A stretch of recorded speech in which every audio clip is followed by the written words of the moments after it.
반갑습니다. 오늘은 이단원이 우리나라의 경제성장, 6.25 전쟁 이후 경제성장 모습을 알아보도록 하겠습니다. 교과서는 104쪽에서 106쪽입니다. 먼저 지난 시간 복습을 해보도록 하겠습니다. 바람직한 경제활동을 위해 합리적인 가격으로 물건을 사려면 어떻게 해야 했나요? 첫 번째, 소비자가 공정하지 않게 판매하는 물건을 구매하지 않아야 되죠. 두 번째는 소비자가 불공정한 거래에 대해 의견을 제시해야 한다고 했어요. 기업의 누리집이나 의견 게시판에 의견을 제시하면 되고요. 정부는 불공정 거래 기업을 제재하는 법을 만들어야 한다라고 배웠습니다. 바람직한 경제활동을 위한 노력에는 어떤 것들이 있었나요? 첫 번째, 기업끼리 가격 올리기를 감시해야 하고요. 기업의 허위 과장 광고를 감시해야 하고, 그리고 독과점을 금지해야 한다고 했죠. 여러분들, 독과점이 뭐라 그랬죠? 하나 또는 둘 이상의 기업이 이렇게 제품을 만드는, 그러니까 그 특정 제품을 하나 또는 둘 이상 조금 몇 안 되는 기업들이 만드는 것을 독과점이라고 한다고 했죠. 또 그래서 많은 기업 제품 생산을 지원해야 된다라고 배웠습니다. 그러면 오늘은요. 1950년대 6.25 전쟁 이후의 경제 발전 모습에 대해서 알아보고요. 두 번째로 1960년대의 경제 성장을 위한 노력에 대해 알아보는 시간을 갖도록 하겠습니다. 먼저 1950년대 경제 발전 모습에 대해서 알아볼게요. 1950년대 우리나라 상황은 어땠을까요, 여러분? 1950년에 6.25 전쟁이 일어났죠. 우리나라가 일제강점기로부터 언제 독립했다고 했죠? 1945년 8월 15일 광복이 되었지만 어떻게 되었다고 했어요? 미국과 소련 양쪽의 어떤 이념 문제로 위쪽을 북한과 남한으로 나누어서 38선을 경계로 위쪽에는 소련이, 남쪽의 남한에는 미국이 도와주고 이렇게 우리나라가 자립할 수 있도록 그렇게 양쪽으로 갈라져서 어렵게 생활하고 있었을 때였습니다. 그런데 그때 마침 1950년에 6.25 전쟁이 일어나죠. 6.25 전쟁으로 인해서 산업시설이 대부분 파괴되고요. 국토 전체가 폐허가 됐습니다. 민족의 아픔이 되어버렸죠. 그래서 그때 1950년대 우리나라 상황은 절대로 좋지 않았겠죠. 대부분 농업업, 임업 종사자였고요. 이런 것들을 1차 산업이라고 하죠. 지금 1차 산업이 1950년대는 대부분을 차지했어요. 지금 60년대부터 나오는데요. 50년대는 더 많았다라고 생각하시면 됩니다. 볼펜 하나 만드는 기술이 없었다고 합니다. 그랬던 우리나라가요. 대부분 농사를 짓고 살았고요. 그런데 땅이 폐허가 돼버려서 농사도 못 짓게 되었어요. 땅도 폐허가 되고 농사도 못 짓고 사람들은 뭘 먹고 살아야 하나 굉장히 괴로웠죠. 아이들은 굶주리고요. 그래서 먹고 사는 문제부터 빨리 해결을 해야 하는 상황이었습니다. 그래서 1950년대 우리나라 경제 발전의 첫 번째 모습은요. 미국의 원조를 요청하게 돼요. 그러니까 미국에다가 밀가루를 받게 됩니다. 원조 받게 됩니다. 그런데 처음에는 밀가루를 공짜로 받았는데요. 1957년에는 미국에서 우리나라에 빌려주는 것으로 바꿉니다. 그러니까 공짜로 주는 데는 너무나 본인 나라도 어렵다. 미국도 어렵다. 그러니까 우리가 이렇게 여러 식량이라든지 그런 자원을 빌려줄 테니 나중에 갚아라. 이런 식으로 미국에서 바꿉니다. 태도를. 그래서 미국에서 제공받은 것이 통밀, 밀이죠. 밀가루의 어떤 원재료죠. 그 다음에 원당, 설탕의 재료입니다. 설탕, 당이죠. 그 다음 면화. 이걸로 뭘 만들죠? 그렇죠. 직물을 만들죠. 직물. 그래서 미국에서 제공하는 품목을 통밀, 원당, 면화로 바꾸게 되고요. 그런데 그대로 이것들을 우리가 먹거나 쓸 수 있을까요? 쓸 수가 없습니다. 그래서 공장을 지어서 이것들을 가공하기로 결정을 했어요. 그래서 1950년대 우리나라는요. 면화, 밀가루, 설탕 이것들은 모두 특이하게도 흰색이죠. 그래서 모두 흰색 상품으로 가공해서 3개의 흰색, 흰백자 써서 가공 상품이다 해서 삼백산업이라고 해요. 3개의 흰색 가공산업, 면화, 밀가루, 설탕 모두 흰색이죠. 그것을 삼백산업이라고 하는데요. 그 당시 삼백산업에 뛰어들었던 기업이 지금의 삼성, LG, 롯데, 현대 대기업들입니다.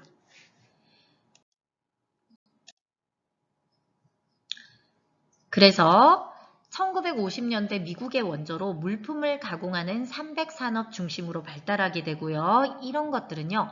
생활에 필요한 식료품 공업이라고 합니다. 그러니까 밀가루나 설탕 먹는 거죠. 식료품 공업이나 또 면화에 관계된 거 섬유공업이죠. 이렇듯 소비재 산업이 발전합니다. 우리가 이제 먹고 쓰는 것들을 만들어내는 산업이죠. 소비재 산업이란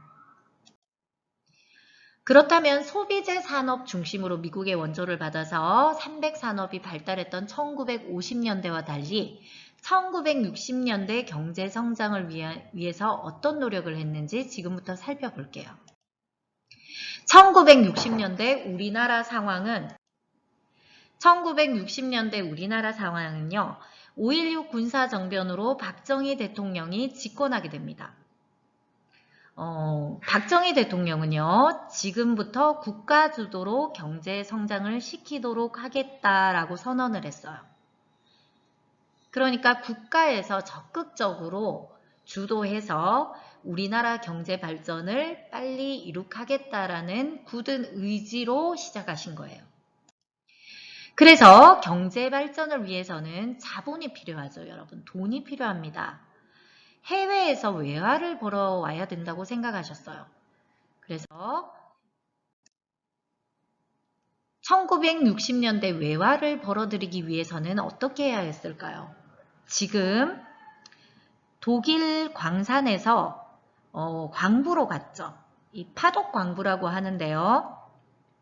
독일에 이렇게 석탄을 캐는 광산들이 많은데 독일 사람들이 위험하고 힘드니까 잘 지원하지 않았어요. 그래서 우리나라 젊은 청년들이 이렇게 광산에 독일로 넘어가서 그 석탄을 캐는 광산 일을 했습니다.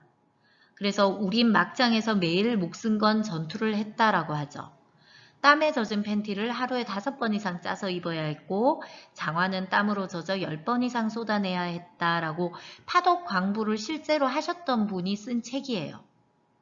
이렇게 고생하면서 외화를 벌어들이셨어요. 그리고 여자분들은요, 젊은 여자분들은 파독 간호사로 갔어요. 독일에 가서 간호사가 되어서 시체를 닦는 험한 일을 하면서 또 미소를 잃지 않아 동양에서 온 연꽃으로 불렸다고 합니다. 진짜 광부나 이런 시체 닦는 험한 일을 하는 간호사나 둘 다 정말 쉽지 않은 일이었겠죠. 이런 식으로 우리나라 젊은 남자분이나 여자분들이 모두 이렇게 외화를 벌어들이기 위해서 많은 고생을 했던 시기입니다.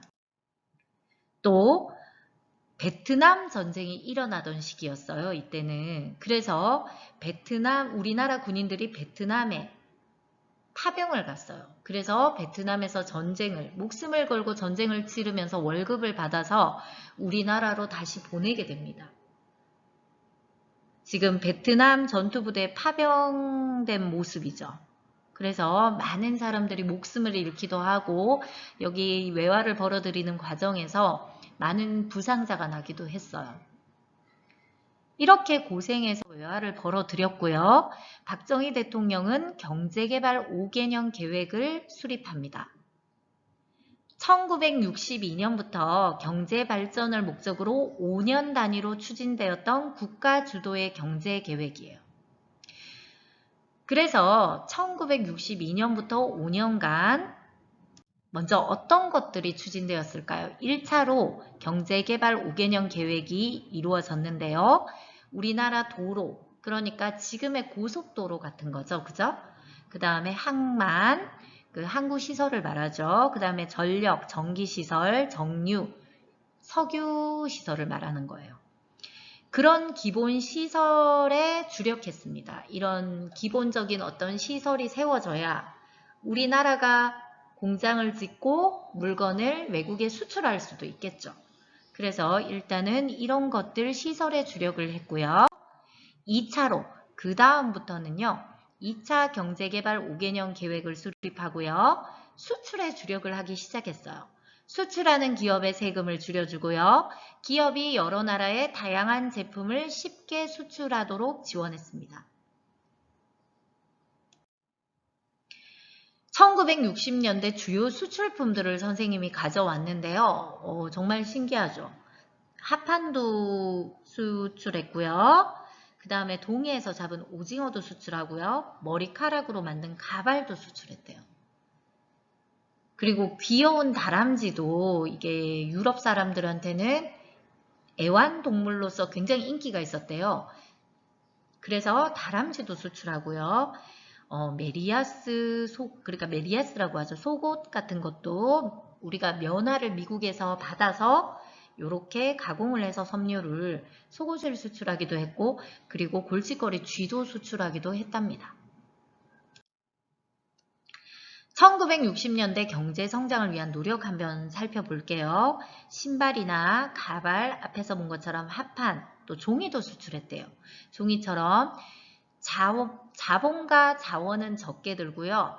노동력은 우리나라가 풍부했기 때문에 풍부한 노동력을 이용해서 가공할 수 있는 제품들을 생산을 많이 했다고 합니다. 신발, 가발, 합판, 종이 같은 것들.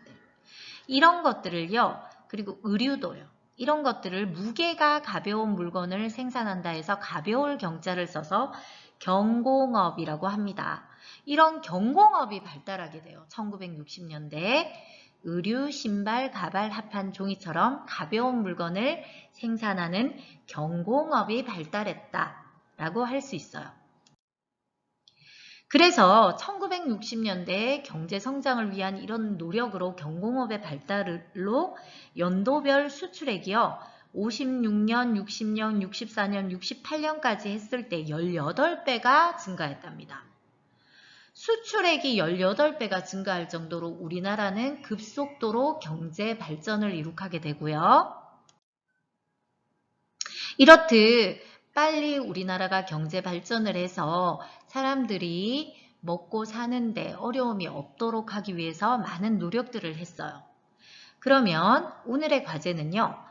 1950년대 우리나라에서는 어떤 산업이 발달하기 시작했는지, 또 1960년대 정부는 경제를 성장시키려고 어떤 노력을 했는지, 경제개발 5개년 계획을 말하는 거겠죠. 이런 어떤 노력들을 했는지를 사회 노트에 적어 오시면 됩니다. 다음 시간에는요, 1970년대 이후의 경제 성장 모습에 대해서 알아보도록 하겠습니다. 오늘도 수고 많으셨습니다. 감사합니다.